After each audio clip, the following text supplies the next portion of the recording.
Biblia de referencia, Dake. De eso te quiero hablar en esta ocasión.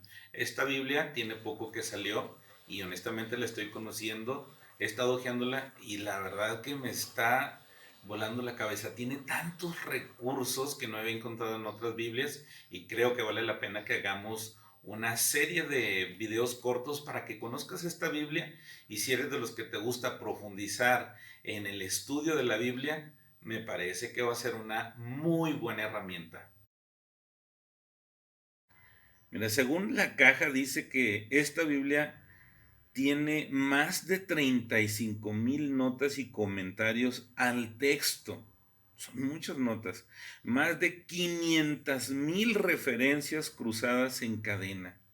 500,000. Son bastantes referencias que te van a llevar de un versículo a otro, a otro, a otro, para que así la misma Biblia sea la que te pueda explicar un tema, te pueda explicar y aclarar dudas que tú tengas sin tener que ir a comentarios o a escritos de hombres interpretando la Biblia. Eso es muy bueno. También habla de que tiene 1,000 esquemas temáticos y más de 1,700 listas sobre diversos temas bíblicos, además de lo que conocemos como concordancia y otras cosas. Bueno, aquí estaría abriendo la Biblia en Deuteronomio. ¿Por qué en Deuteronomio? Porque es el libro de la Biblia que estoy estudiando recientemente. Entonces vamos a buscarlo. Lo primero que te va a llamar la atención es que si me voy al capítulo 1, donde inicia, a diferencia de las Biblias de estudio más conocidas, no tienes una introducción al libro. Solamente una breve línea que te dice vas a encontrar narrativas, leyes religiosas y civiles, algunas advertencias y exhortaciones del pacto. Vamos a encontrar el pacto mismo, el pacto palestino y la muerte de Moisés. Esos son los temas que vamos a encontrar. Después tenemos lo que es la escritura. Aquí vemos algunos versículos, desde el 1 hasta el 13. Y toda la parte de abajo son las notas y las referencias y también las indicaciones para seguir los temas en cadena. Bien, entonces, si me voy al final de Deuteronomio, voy a encontrar algo muy interesante. Aquí ya estoy a lo último de Deuteronomio y vamos a encontrar después de las notas respectivas un resumen de Deuteronomio. Aquí es donde ya encuentro mucha información como lugar donde se escribió, fecha en que se escribió, autor y algunas cosas más. Esto hace que el lector vaya leyendo el contenido del libro hasta terminarlo. Y ahora sí, cuando lo terminas, vas a encontrar algunas ayudas que te van a servir para comprender un poco más lo que ya leíste, donde seguramente tú ya hiciste algunas conclusiones en tu mente, a lo mejor ya pudiste hacer un resumen por ti mismo, puedes venir y cotejarlo. Y creo que es bueno, porque así leemos primero en vez de irnos a la introducción de la Biblia que encuentras en muchas de las Biblias más conocidas. Y después vamos a tener una sección que es muy larga, pero muy interesante, que se llama Notas de Deuteronomio. Por ejemplo, aquí tienes, bueno, la voy a dejar para que te des una idea. Son todas estas notas de Deuteronomio, son como unas 12 páginas, pero bien interesante. Vienen temas como cómo prolongar los días, 27 bendiciones condicionales, y luego te da la lista de las 27 bendiciones que encuentras obviamente en este libro. 16 actos de Dios para Israel. Vienen ahí 5 mandatos con respecto a la destrucción de los ídolos. 11 mandatos con respecto a profetas y religiones falsas. 6 cosas que Dios quiere de los hombres. una lista interesante. 86 sumos sacerdotes de Aarón hasta el 70, el año 70 después de Cristo. Juicio de casos difíciles. Deberes de los sacerdotes. 30 datos sobre los levitas. Tareas de los levitas. Manutención de los levitas. Razón para el divorcio. ¿Qué más encontramos por aquí? Rebelión, dispersión de Israel. 56 cosas que Dios promete hacer. Y luego viene la lista con las 56 promesas que encontramos en Deuteronomio. El papel del hombre en su destino. 198 cosas que el hombre puede hacer. 6 marcas de la apostasía. 6 juicios de Dios sobre los apóstatas. 10 partes del pacto palestino. 5 propósitos del pacto palestino. 10 predicciones de Moisés, etcétera, etcétera. La lista está muy larga y vienen cosas de verdad muy interesantes. 14 mandatos en Deuteronomio 6. 7 mandatos, condiciones para la bendición. 30 maldiciones por la desobediencia. Saetas de Dios, etcétera, etcétera. En mi estudio, yo estoy en Deuteronomio 17 y 18. Entonces, ahí en estos versículos se habla de un tribunal, de cómo administrar la justicia, y también habla de algunos mandamientos para los reyes. Quiero buscar, por ejemplo, qué dice aquí en las notas con respecto a los reyes. En el versículo 16 del capítulo 17 dice que un rey no aumentará para sí caballos, que no hará volver al pueblo a Egipto con el fin de aumentar caballos. Dice que no tomará para sí muchas mujeres, para que el corazón del rey no se desvíe, que no amontonará plata ni oro para sí mismo en abundancia, que cuando se siente sobre el trono de su reino, escribirá para sí mismo un libro, una copia de esta ley, del original que está al cuidado de los sacerdotes levitas, y que lo va a tener consigo y leerá en él todos los días de su vida, para que aprenda a temer a Jehová su Dios, para guardar todas las palabras de esta ley y estos estatutos para ponerlos por obra. ¿Para qué? Para que no se eleve su corazón sobre sus hermanos. Qué interesante. Ni se aparte del mandamiento, ni a la derecha ni a la izquierda, a fin de que prolongue sus días en su reino, él y sus hijos en medio de Israel. Bueno, aquí tenemos algunas notas. Vamos a ver. En las escrituras, el caballo simboliza fuerza y poder carnal en la guerra. Y nos da algunas citas más, como Job 39:19, Salmo 27, Salmo 33:16 al 17, etcétera, etcétera. El mandato de Dios aquí era que el rey de Israel no debía poner su confianza en preparaciones costosas para la guerra, como lo hacían otros gobernantes. Egipto era el proveedor principal de caballos para el oeste de toda Asia.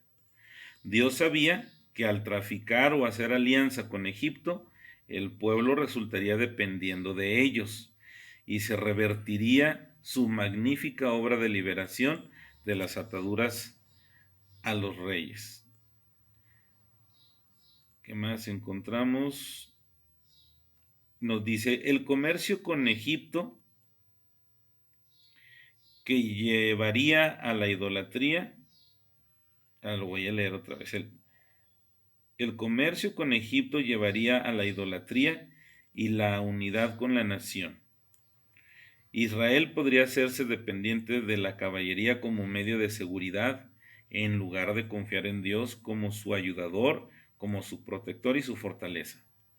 Tercero, podría tener la tentación de extender su dominio a través de la conquista y por lo tanto dispersarse entre las naciones vecinas idólatras y malvadas, finalmente dejando de ser un pueblo apartado que llevaría a cabo su llamado particular en lo que al Mesías respectaba. Este punto me parece muy interesante porque encontramos en este libro que Dios limita hasta dónde va a ser el territorio que van a ocupar. Y al no permitirle acumular caballos, es también para que no se atreva el reino a creer que debe de extender sus dominios y convertirse en un imperio. Dios le había dicho a Abraham que haría de él una nación y que gracias a ella serían benditas todas las naciones o todos los reinos de la tierra, por lo cual no es bíblico que haya un imperio como lo han intentado diferentes hombres en diferentes momentos históricos. Y aquí encontramos un respaldo para esa aseveración. ¿Qué más encontramos aquí? Después, Palestina se convirtió en el país de los caballos porque en tiempos de Salomón, él intentó sobrepasar la magnificencia de los demás monarcas de la tierra. Si Salomón no tomó en cuenta este mandamiento, lo violó. Salomón tenía 1400 carros y 12,000 jinetes en sus ciudades de defensa en Jerusalén. Eso viene en Primera de Reyes, capítulo 10. Ya que había al menos 2 caballos por carro, el total sería de 2,800 caballos. Además, uno para cada uno de los 12,000 jinetes, o un total de 14,800 que Salomón introdujo en el ejército de Israel durante su reinado. Él acumuló. Dios sabía que tener muchas esposas, ahora vamos a hablar de las esposas, los llevaría a la sensualidad e idolatría y luego a la apostasía. Y eso fue exactamente lo que pasó en el reinado de Salomón. Otra vez, él es el mal ejemplo. Esta ley prohibía lo que era costumbre entre los monarcas de otros reinos orientales. Dios demandaba un estándar moral más alto del rey de Israel que el de sus homólogos en otras naciones. Por eso le había dicho, no tendrás muchas esposas. Y con respecto a la plata y el oro, nos dice en otra nota que Salomón también pecó. Y en el asunto de el escribirse una copia de la ley, dice que este aspecto era el más importante de todos, el que tenía que cuidar el rey. Y fue descuidado por los reyes de Israel casi sin excepción. Qué triste. La meditación constante de la ley era la condición para el éxito y la prosperidad. Así se le había dicho a Josué, si lo buscamos en Josué 1:7, en el 9 y en el Salmo 1:3. En la Biblia no dice nada acerca de jueces o reyes que obedecieran la ley desde Josué hasta David. Es decir, por casi 600 años no se nos menciona que algún rey o juez haya obedecido este aspecto de los mandamientos para un rey. David fue el primer rey de Israel que mencionara este programa, y eso lo encontramos en Primera de Reyes 2:3.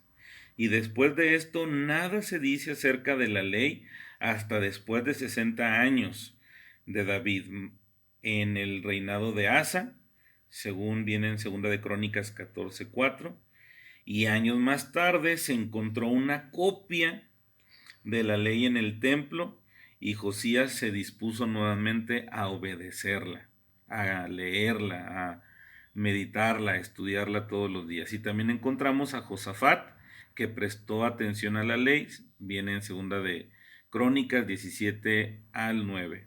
Y también tenemos a Ezequías en Segunda de Crónicas capítulo 30, versículo 16.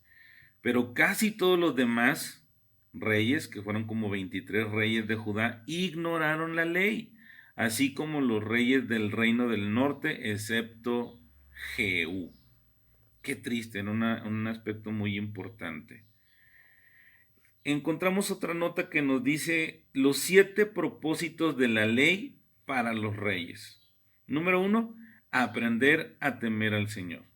Número 2, que el rey supiera qué leyes obedecer. Número 3, que su corazón se mantuviera humilde. Número 4, que el rey no se apartara de la ley. Número 5, que el rey pudiera vivir por largo tiempo.